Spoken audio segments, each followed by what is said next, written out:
સનસની crime ન્યૂઝમાં આપનું સ્વાગત છે। નંદેસરી જીઆઈડીસીમાં આવેલ પીએબી ઓર્ગેનિક કંપનીમાં આગ લાગી। વડોદરાની નંદેસરી ઔદ્યોગિક વસાહતમાં આવેલ પીએબી નામની કંપનીમાં અચાનક આગનો બનાવ। મળતી માહિતી મુજબ બ્લાસ્ટ સાથે આગ લાગતા અફરાતફરીનો માહોલ સર્જાયો। ફાયર ફાઇટર આગ પર કાબૂ મેળવવા કામે લાગી। આગ લાગવાનું કારણ અકબંધ। કોઈ જાનહાનિ થઈ છે કે નહીં તે હજુ સુધી સ્પષ્ટ થયું નથી।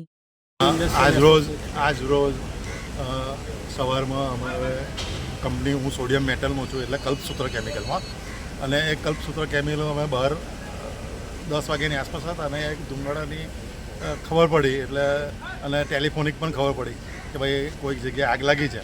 પછી એકચ્યુઅલ ખબર પડી કે પીએબીમાં આગ લાગી છે તો પીએબીમાં અમે અમારી ટીમ સાથે કાર્યરત થઈ ગયા। એ સાથે દીપક નાઇટ્રાઇટ, થામસન, પાનોલી ઇન્ટરમીડિયેટ આ બધી ઇન્ડસ્ટ્રીના સેફ્ટી ઓફિસર વિથ ફાયરમેન સાથે આ લોકોએ બધી એટલી જહેમતથી આ અત્યારની સ્થિતિમાં અત્યારે 11:30ની વચ્ચે લગભગ 80% આસપાસ આગને કાબૂમાં લેવામાં આવી એવું લાગી રહ્યું છે। હવે આગળ તો હજુ આગ તો ચાલુ જ છે પણ જે પહેલાં રુદ્ર સ્વરૂપ ધારણ કર્યું હતું એ અત્યારે હાલની સ્થિતિમાં ઘણું બધું કંટ્રોલમાં છે।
સનસની ક્રાઇમ ન્યૂઝ ને સબસ્ક્રાઇબ કરો અને બેલ આઇકન દબાવી તાજી અને સચોટ ક્રાઇમ સમાચાર સૌથી પહેલા મેળવો।